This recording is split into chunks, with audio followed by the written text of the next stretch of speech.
See if we can get a really good shot of the back of my hand here.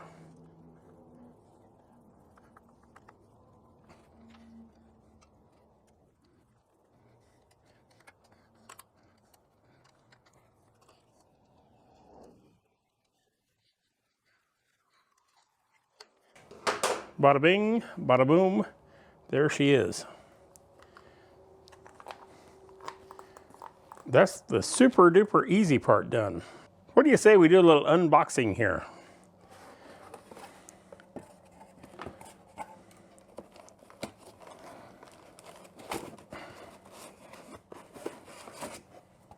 Oh, there she is. We're going to completely use this for a purpose it was never designed to do and think it's going to work out wonderfully. I got to tell you, that is almost the definition of insanity all in its own right. So let's see what we can do with this sweetheart. Best I know is going to go uddin'. Might need a little jetting. Not sure. Let's try it out. Let's get her mounted up. We have a gasket and bolts. Look at that. And a jet. Let's see what happens. Well, we're going to have to put some studs in our carburetor here. Pretty sure the short side will go down.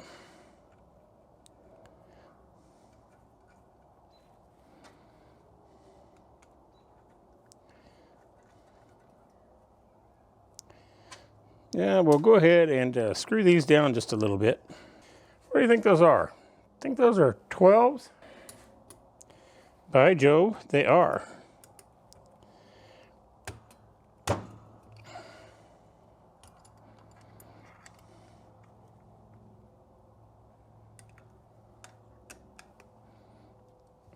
Don't really like using these kind of nuts for this, but they kind of bind up a little bit. But isn't that the whole point?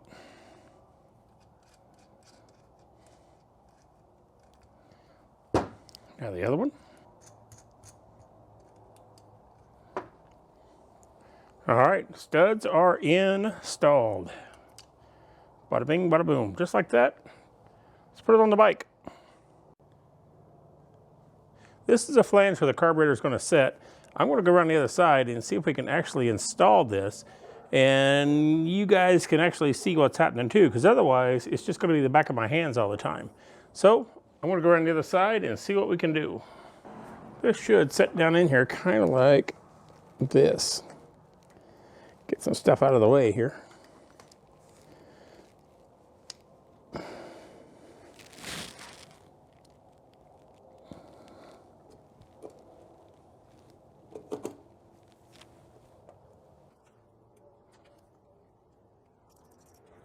That, I reckon, was the easy one.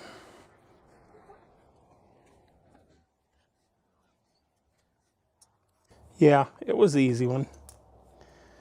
Let me snag that back out of there and try again. Got some linkage over here, right where I need to reach.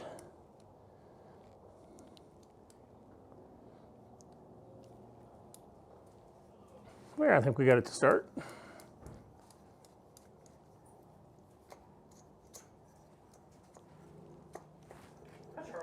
All right, we're getting our nuts tightened up here.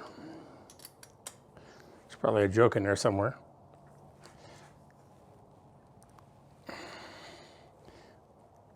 Click. There really is no torque on these. I just know that's a crappy aluminum housing and I don't want to pull it tight enough. I pull the threads out of there. That's really all I know. All right, there is one super duper carb setting in place. So we can get you a better shot of this here.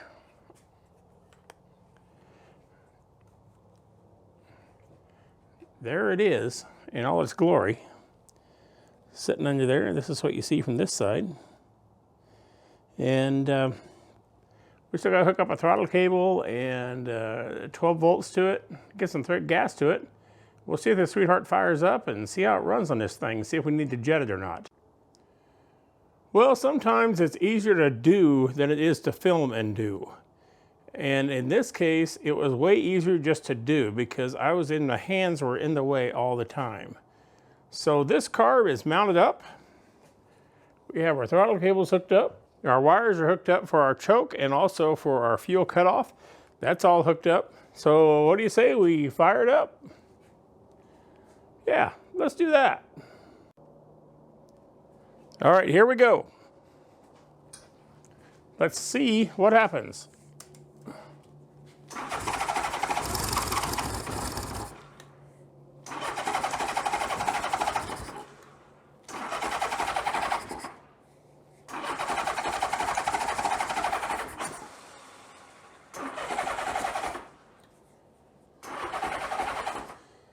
I wonder if we're over choking.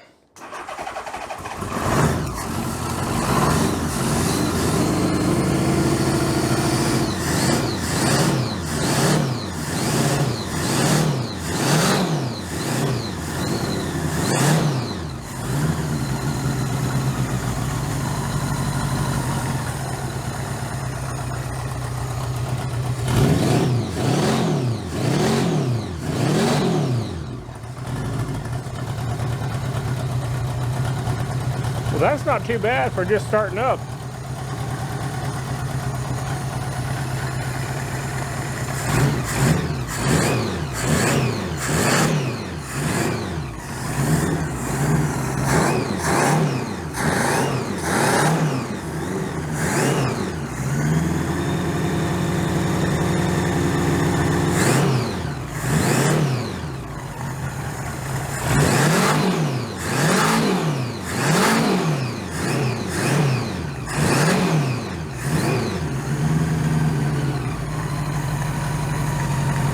Yeah, that's not too bad.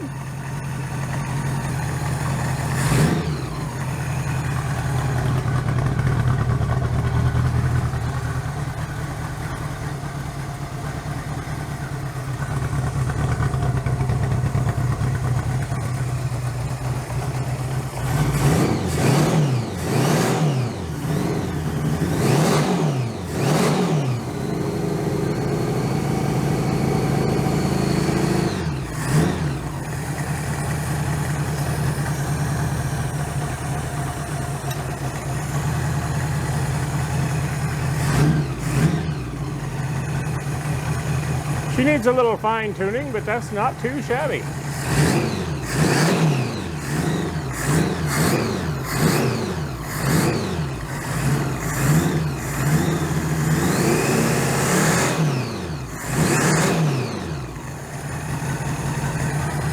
Not sure how long it takes for the choke to shut off, but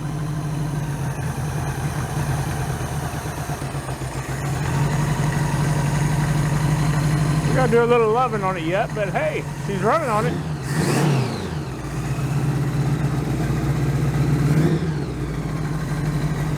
These are the wires that run up. These are the wires that run up to my electric choke, and there's also a second one that branches off and goes to that fuel cutoff valve. They're hooked up, and I guess they're working. I don't know, I'll have to check the voltage on it again. Seems like our choke ought to be opening up a little faster than that. But maybe we just don't have enough voltage, and maybe it's just not adjusted right. We'll have to work on that and see what we get with it. But we're just going to have to do some adjusting and a little loving on it. We'll do that here in just a little bit. Alrighty, we got her sitting here idling on this carburetor. And really, it's not running too bad. Better than it was. And I got to do a little dialing in. Now, on the side of these carburetors, let me grab a pointy device. On the side of these carburetors, boy, we're going to have a hard time seeing this. On the side of these carburetors, there's one small screw right here, and then there's a larger adjustment screw above it. We're starting with this smaller one at 3 turns out, and we're starting with the big one at a half turn out. So we're going to play with these a little bit and see if it picks up or slows down or what happens. So we're going to turn this small one right here. We're going to turn a little bit and then wait and see what the engine does in response.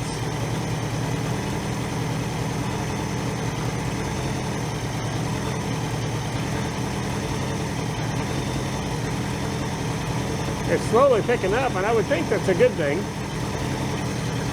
Now, we're not completely at operating temperature, but we've been running for a little while.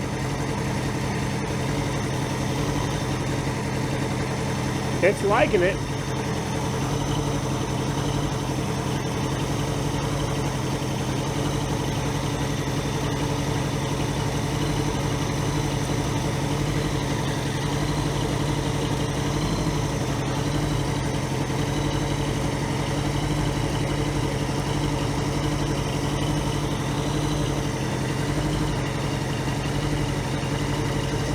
We're just going about a quarter turn at a time and see what it likes and what it doesn't.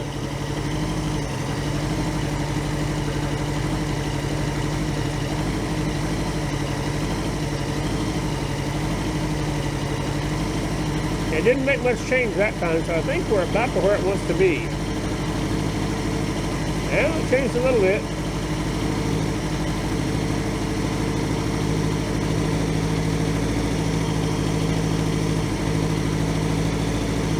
All right, let's stop there and let's turn our idle down.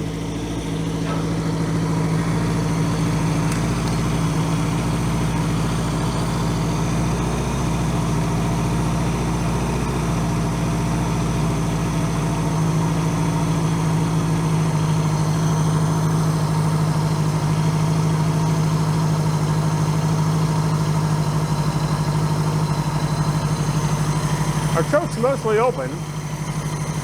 This is an electrically operated choke, and it is getting a little over 12 volts in the battery. Our charging system is working, and it's just now getting all the way open. And our engine is probably warmed up now. Well, we can see on our gauge that we're up in the operating range, even though it's at the lower end of it.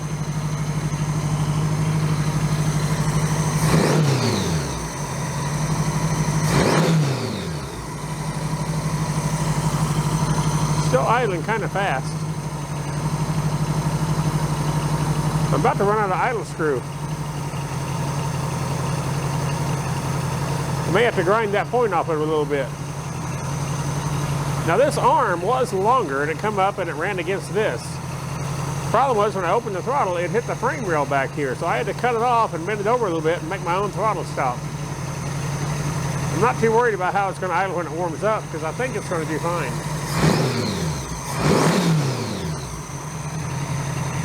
I think we're pretty stinking good on this thing.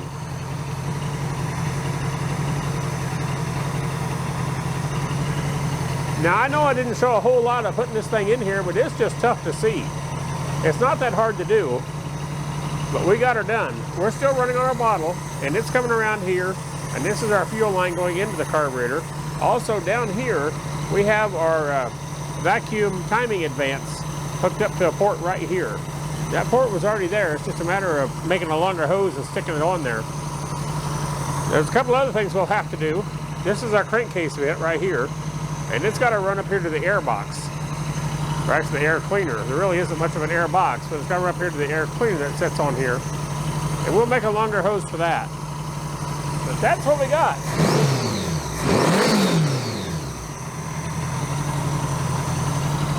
It sounds pretty good.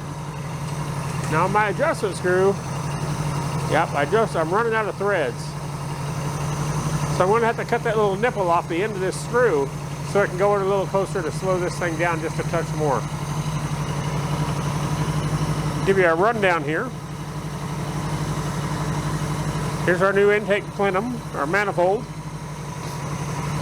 Now I left this fuel cutoff on here and wired it in. Just thought it was a good idea. The directions say to take it off and get rid of it, but just didn't really want to.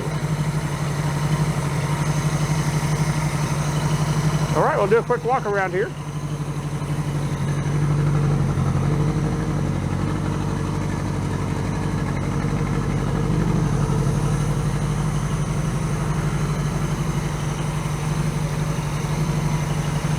This is our electric choke, our control for the electric choke. Wow, that thing's hot. Didn't take me long to feel it, I can tell you that. And it seems to be working okay. I don't like how slow it opens up, but I'm going to leave it electric right now. If I need to, I'll turn it back into a manual choke. Down on the side here, we have an accelerator pump. that's what that is. That's our accelerator pump. You can see its arm kind of moving whenever I give it throttle. These are the wires coming down to the electric choke and the fuel cut over there. I added a ground wire into this side, and this goes back up and hooks up to the fuse box up here. These are the accessory terminals from the fuse box, and I just had the positive and negative both hooked into it. Everything seems to be working fine. This choke does not draw much power, so we shouldn't have any issues with that. But that's pretty much it right now. Seems to be running all right, and I'll bring you back whenever we get this thing road ready and we take it out and actually try this carburetor setup out.